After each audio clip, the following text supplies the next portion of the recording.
하나님의 말씀은 디모데전서 4장입니다.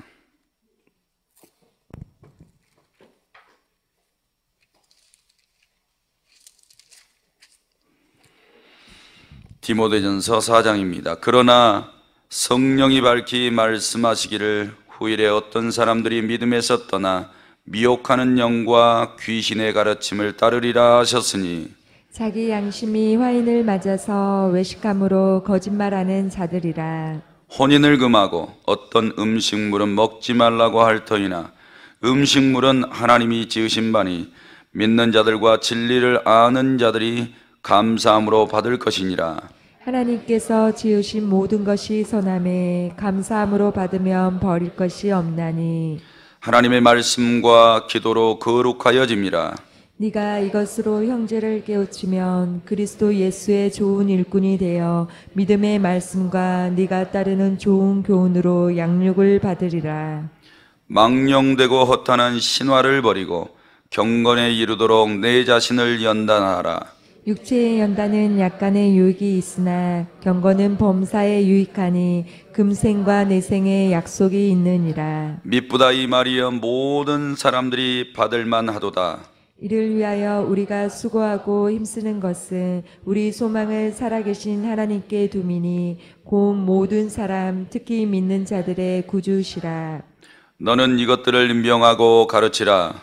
누구든지 내 연소함을 업신여기지 못하게 하고 오직 말과 행실과 사랑과 믿음과 정절에 있어서 믿는 자에게 본이 되어 내가 이를 때까지 읽는 것과 권하는 것과 가르치는 것에 전념하라.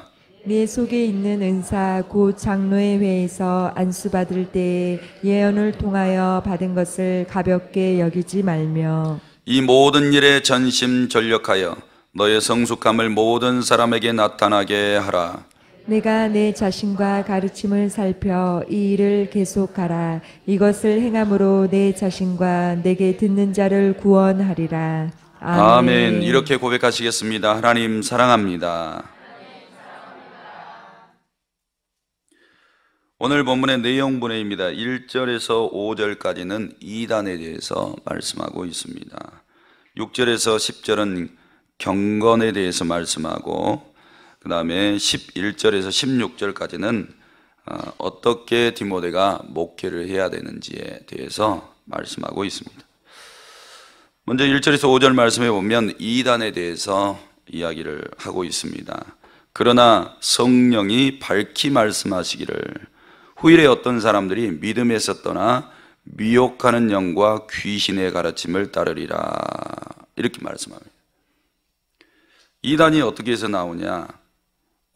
미혹하는 영과 귀신의 가르침을 따르면 이단이 나옵니다. 그러니까 사람의 어떤 지식적인 논리로는 이단이 나오기가 쉽지 않은 것 같아요. 장길자가 어머니 하나님이래요.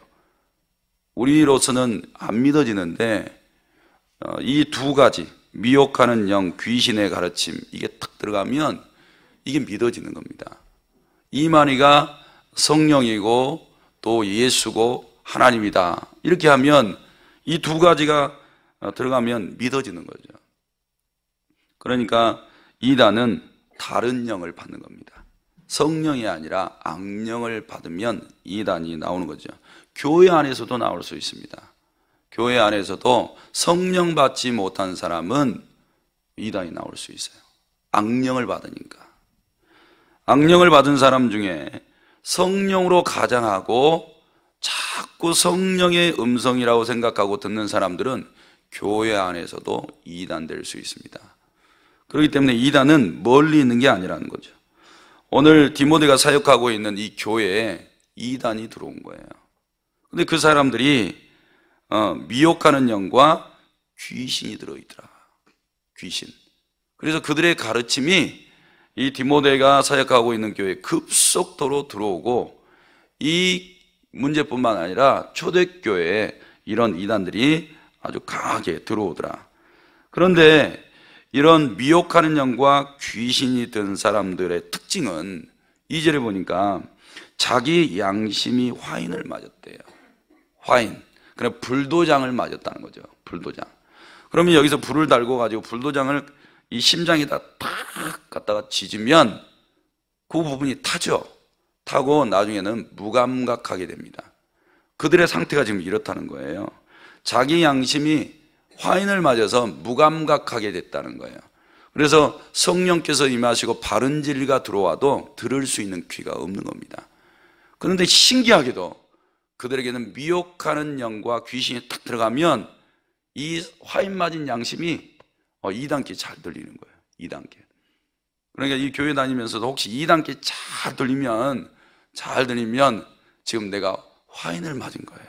굉장히 위험수위에 있는 겁니다. 그래서 이 양심에 화인을 맞은 게 특징이고, 그 다음에 그 사람들의 행위는 외식함으로 거짓말하는 자다. 자꾸 이제 밖으로만 보이게 하려고 해요. 그래서 1절에 보니까 어떤 사람들이라 그랬죠. 후일에 어떤 사람들이 믿음에서 떠나. 이 어떤 사람들이 이제 양심에 화인 맞은 사람들이고 자꾸 외식적인 신앙생활을 하려고 해요. 그들이 바로 영지주의자들이다, 이렇게 이야기를 합니다. 우리말로 쉽게 얘기하면 아주 극단적인 금욕주의자들입니다. 그들은 무엇을 주장했냐면 영혼은 선하고 육체는 악하다. 그래서 되도록이면 결혼을 금했습니다. 결혼을 금했고 부부관계를 금했어요. 그리고 종족 번식을 하는 것 외의 부부관계는 다 죄악으로 여겼습니다. 그래서 굉장히 금욕주의가 이 사람들 속에 강했죠. 그리고 이런 외적인 행위들을 강조하면서 믿는 사람들을 교란시키고 혼란에 빠뜨리고 끌어가는데 거기에 말려드는 사람이 있다는 거예요. 그럼 왜 말려들까? 제가 보니까 성령님도 강하시고 악령님이라고 말할 수 없잖아요. 악령도 강한 거예요. 성령이 감화 감동해 주는 것처럼 악령에 끌어가는 그 힘도 굉장히 강하니까 사람들이 따라가는 겁니다. 교회에서도 마찬가지예요. 자기가 좋아하는 말들은 귀에 쏙 들어와요. 자기가 바라고 원하는 것들은 눈이 확 열려서 잘 보여지는데 자기가 듣기 싫어하는 것은 죽어도 안 들어오잖아요. 그러니까 남을 비평하기 좋아하는 사람들은 그 말이 강력하게 들어와요. 남을 흠잡고 남의 티를 바라보고 막 들쑤시기를 좋아하는 사람들에게는 그런 것들이 막 끌어당겨진다고요. 근데 성령을 사모하고 진리를 사모하고 은혜를 막 사모하는 사람들은 그런 것들이 들려주시겠죠. 완전히 반대예요, 반대. 그래서 3절에 보니까 혼인을 금하고 어떤 음식물은 먹지 말라고 이야기를 했습니다. 왜요? 육류 같은 거는 먹지 않았다는 거예요. 육류 같은 것은 육신에 속하는 거기 때문에 굉장히 부정적으로 생각을 한 겁니다. 그래서 바울이 이렇게 이야기를 하죠. 3절 중반절에 음식물은 하나님이 지으신 바니 믿는 자들과 진리를 아는 자들이 감사함으로 받을 것이니라. 하나님께서 지으신 모든 것이 선함에 감사함으로 받으면 버릴 것이 있느니라 없느니라. 그러니까 음식 뭐하고 잡수셔야 된다고요? 하나님 주셔서 감사합니다. 그렇게 먹으면 된다는 거예요. 그러니까 일전에 저한테 그 선짓국 먹어도 됩니까 안 됩니까? 요것 때문에 이제 대화가 이렇게 쭉 되셨다고 이렇게 문자가 이렇게 오셔서 제가 답변을 드렸어요. 구약 부분은 선지 먹으면 안 되잖아요. 근데 신약에는 이런 말씀해 보니까 먹어도 돼요. 선짓국. 근데 저도 아직 이제 피채는 먹어보질 않았어요. 피채는 먹어보지 않았는데 피도 이렇게 잡수시는 분들이 있거든요. 감사하면서 잡수셔도 되겠지만 아직까지 그거는 좀 거리끼는 것 같아요. 알아서들 하세요. 그것도 감사함이 막 충만하게 나오시면 어떻게 해요? 잡수셔야죠. 이 몸의 건강 때문에 필요하시면 잡수셔야 될 겁니다. 오늘 이 말씀을 보면 꼭 잊지 마세요. 교회 안에서 이단 다르게 들어온 게 아니에요. 미혹하는 영과 귀신을 타고 들어오더라. 그것도 강력하더라. 그래서 사단이가 하나님 잘 믿고 영원히 구원받은 사람들을 멸망 가운데 끌어가더라. 그 정도로 귀신의 힘도 강하더라. 그런데 그들도 지식을 가지고 오더라. 그러니까 성도님들 꼼짝없이 당하고 넘어갈 수 있다. 이렇게 기억하시면 되겠습니다. 그 다음에 두 번째로는 경건입니다. 경건.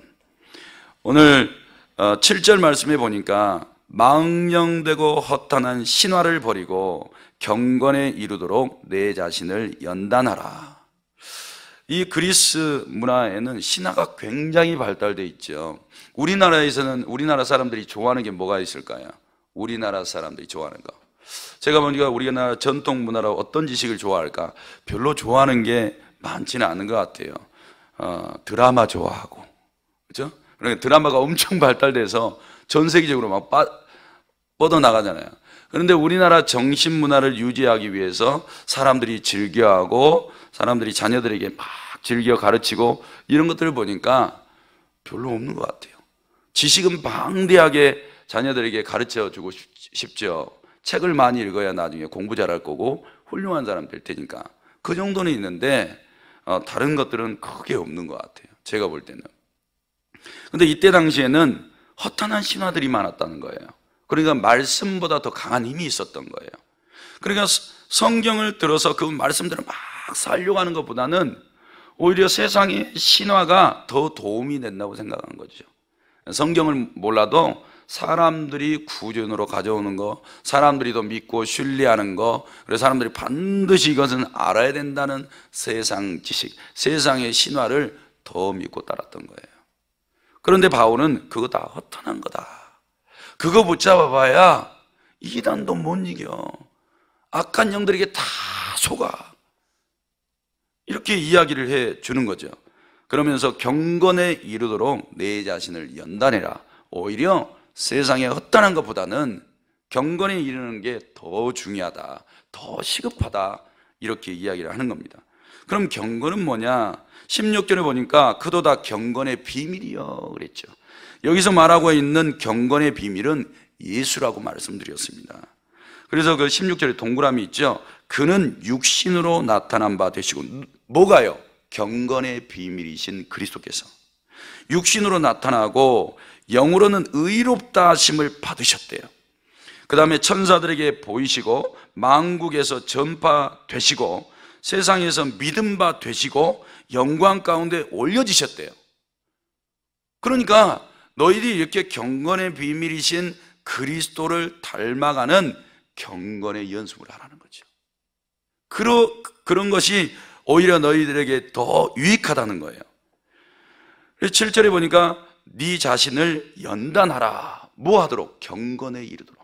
그럼 연단이 뭘까? 연단은 이런 겁니다. 운동선수가 운동을 해요. 그런데 제대로 운동하는 사람들은 몸에 이제 땀이 나기 시작합니다. 요즘에는 이제 축구, 야구 한참 막 시즌이잖아요. 그러니까 축구, 저 같은 경우에 한 5분만 뛰어도 숨이 차가지고 헐떡거리면서 땀이 막 날 거예요. 아마 땀보다는 침이 먼저 떨어질 겁니다. 그러면 우리 이제 성도님들 보니까 남자분들은 족구 이렇게 좋아하시는데, 족구 요즘 같은 더운 날씨에 한 10분 정도 뛰면 땀이 흥건하게 막 이렇게 흐르실 거예요.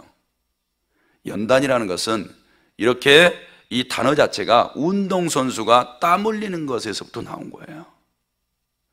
그러니까 이 몸에서 땀을 흘릴 정도로 연단하라는 거죠. 그 정도로 집중해서 경건에 이르도록 올인하라는 겁니다. 그러니까 신앙생활을 그냥 평범하게 하지 말라는 거예요. 운동선수가 운동에 집중하면서 땀을 뻘뻘 흘리면서 최선을 다하듯이 우리가 경건에 이르는 일들도 그렇게 하라는 거예요. 그러니 신앙생활을 쉽게 하지 말라는 거죠. 그러니까 적어도 새벽 기도에 나오신 분들은 이렇게 연단되는 거예요. 육체가 지금 아직 땀은 안 나시죠? 이따 기도하실 때 땀날 정도로 기도하시라는 거죠. 땀날 정도로. 그렇게 하신 분들은 이 경건에 이르기 위해서 연단하고 계신 분들이에요. 그리고 교구마다 흩어져서 기도하실 때 이마에서 막 땀이 날 정도로 그렇게 하라는 거죠. 제가 여기 조명이 지금 있잖아요. 그러면 수요 기도회, 금요 기도회 같은 경우에는 담임 목사님께서 찬송기도 이렇게 만들어 놓으셨어요. 금요일 날은 4번 하고 수요일 날은 3번 하잖아요. 그걸 하다 보면 이게 이제 불빛은 뜨겁지, 밥은 먹었고 이제 소화는 되지, 막 이렇게 이제 땀이 막 올라오는 거예요. 여름이니까 덥지. 그러니까 에어컨 바람이 전혀 도움이 안 되는 거죠. 막 하다 보면 땀이 비 오듯이 막 쏟아지는 거예요. 땀이 비 오듯이. 그렇게 하라는 겁니다. 그렇게. 그러니까 말씀을 읽을 때도 그렇게 집중해서 읽고, 말씀을 실천할 때도 땀 흘리듯이 그렇게 하고, 기도할 때도 그렇게 하고, 전도할 때도 그렇게 하고, 하나님의 교회에서 헌신, 봉사, 충성할 때도 그렇게 하고. 할렐루야. 대충 하지 말라는 거예요. 진짜 경건이라는 것은 연단받아야 된다는 거예요. 연단해야 경건에 이를 수가 있다는 거예요. 그리고 우리 오병이어 교회 성도들은 다른 교회하고 완전히 틀려야 돼요. 모든 열심에 있어서 다른 교회가 따라올 수 없을 정도로 연단되셔야 돼요. 그러니까 다른 교회 성도들은 막 부채질하고 있으면 우리는 얼음 꺼내가지고 몸에다 막 갖다 붙이면서 그래도 막 얼음이 녹아서 흐를 정도로, 이 정도로 하셔야 하나님께서 더 경건에 이르도록 도와주실 줄로 믿습니다. 왜 이렇게 시키냐? 이유가 8절 때문에 그렇습니다. 육체의 연단은 약간의 유익이 있다. 그러니까 세상에서 밥 먹고 살기 위해서 노력하는 것, 땀 흘려서 일하는 것도 도움이 되죠. 이 정도로 세상에 나가서 열심히 연단받듯이 노력한다면 아마 좋은 평가받을 겁니다. 밖에서 인정받을 거예요. 그런데 이것은 약간의 유익밖에 없대요. 약간의 유익. 그런데 경건은 범사에 유익하니, 범사는 우리말로 쉽게 하면 모든 일이죠. 모든 일에 유익하대요. 그러니까 육체의 연단을 받으시겠어요? 아니면 경건에 이르도록 연단을 받으시겠습니까? 그럼 육신의 일이에요? 아니면 영의 일이에요? 이 두 가지를 잘 구분하라는 겁니다. 그래서 경건은 범사에 유익하니 금생과 내생의 약속이 있대요. 무슨 약속이에요? 성경에 하나님께서 하나님을 경외하고 하나님의 말씀에 순종하고 100% 하나님을 의지하면서 따라가는 사람들에게 걸어오는 약속이요. 영혼의 생명을 얻는 것뿐만 아니라 육신의 형통함을 주는 이 약속 말입니다. 이런 약속이 이루어지겠대요. 할렐루야.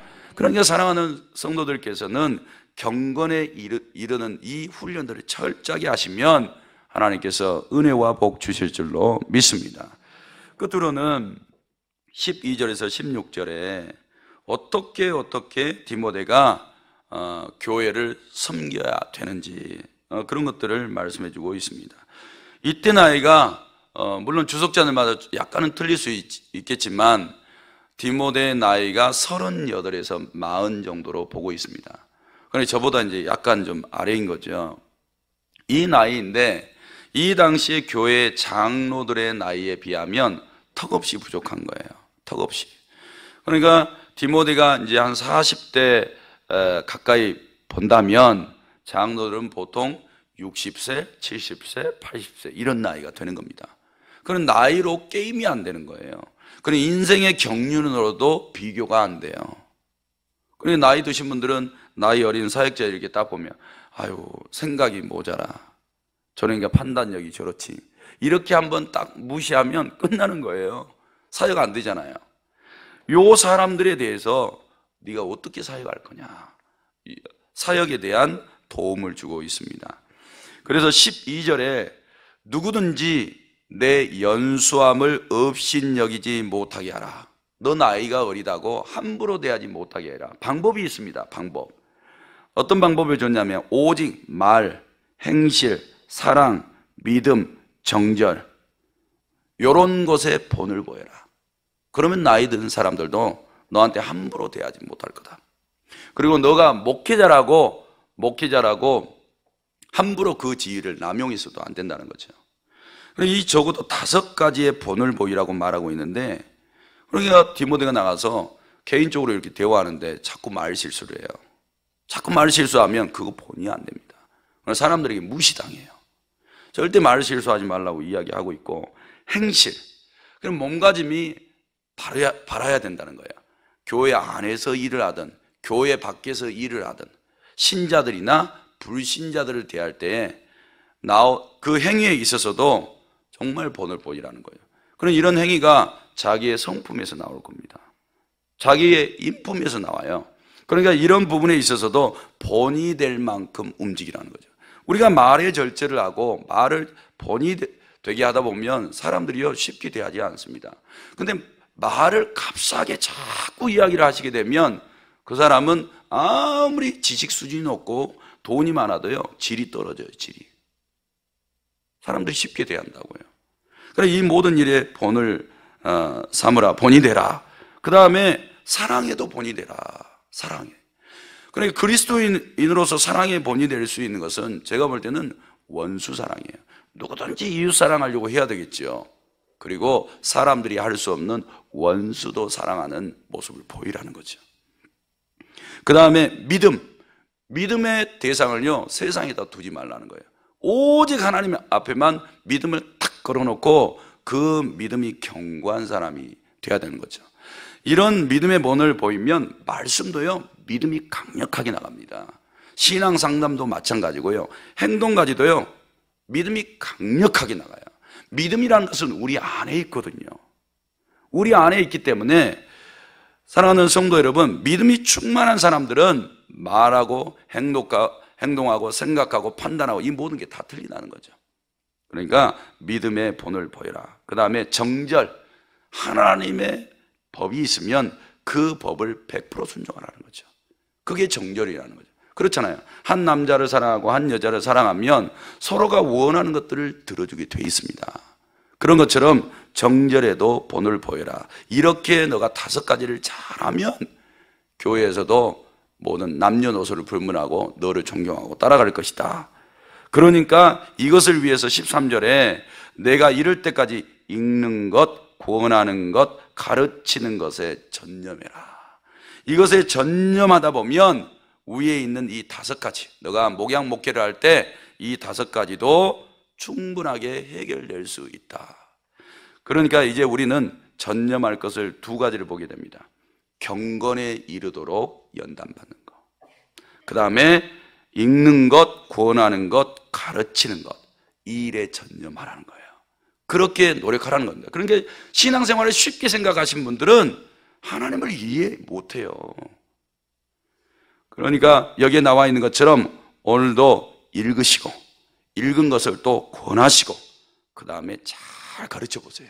이것에 전념하다 보면 말이나 행실이나 사랑이나 믿음이나 정절이 목양 목회를 잘 할 수 있고 목자 사명 잘 감당하고 중진분들로서 아름다운 지위를 가지고 사역 잘 해낼 수 있는 그런 도구가 될 줄로 믿습니다. 끝으로 15절 16절 말씀해 보니까 이 모든 일에 전심전력하여 너의 성숙함을 모든 사람에게 나타나게 하라. 그리고 목회자는 성숙해야 된다는 거예요. 그러니까 교회 안에서 지도자급에 있는 사람들은 성숙함을 나타내 주시래요. 그 다음에 16절에 내가 내 자신과 가르침을 살펴 이 일을 계속하라. 이것을 행함으로 내 자신과 내게 듣는 자를 구원하리라. 이 일은 뭐냐? 3가지를 앞에서 이야기를 하는 겁니다. 이단 경계하는 일, 요거 잘 해야 되고, 그 다음에 경건에 이르도록 연습하는 일, 그 다음에 믿는 자들의 본이 되는 일, 이 3가지를 계속해서 잘 해라. 그러면 내 자신과 내게 듣는 자들을 구원시킬 수 있다라고 말씀을 했습니다. 사랑하는 성도 여러분, 교회를 공격하는 대상들이 있습니다. 목회자 한 사람 치면 사단의 밥 될 수도 있습니다. 또 이단이 들어와서 다른 영에 이끌려가기 시작하면 그것도 교회가 붕괴가 됩니다. 교회 머리는 그리스도이시고 그리스도께서는 교회에 일하는 일꾼들에서부터 철저하게 붙드십니다. 그래서 우리 담임 목사님이 계속해서 기도하시는 건 성령이 충만하고 말씀에 충만하고 모든 언행에 대해서 본이 될 만하게끔 하나님이 계속 끌어가시잖아요. 성도님들도 그것을 본받아 가도록 끌어가시잖아요. 그래야지 마귀가 손 못 대고 열매 있는 교회가 될 줄로 믿습니다. 그런 은혜가 있기를 주님의 이름으로 축복합니다. 하나님 아버지, 감사의 예물을 드립니다. 제목 번제의 예물을 드렸습니다. 이 기도의 제목이 응답받게 하여 주옵소서, 기적으로 나타나게 하여 주옵소서, 하나님 금생과 이생의 약속 있는 복이 되게 하여 주옵소서. 하나님 이 새벽에 주님 앞에 나와 기도하는 성도들 육신의 세임과 능력을 주옵소서. 연단받는 이 일에 하나님의 복이 임하게 하여 주옵소서. 담임 목사님 항상 기억하여 주시고 하나님 아버지 귀한 교회 디모데처럼 사용하여 주실 때에 이 나라와 민족과 세계 열방에까지 귀하게 쓰임받게 하여 주옵소서. 이 새벽에 기도하는 곳마다 응답하여 주옵소서. 축복하오며 예수님의 이름으로 기도하옵나이다. 아멘. 말씀 생각하시면서 뜨겁게 기도하시기를 바랍니다.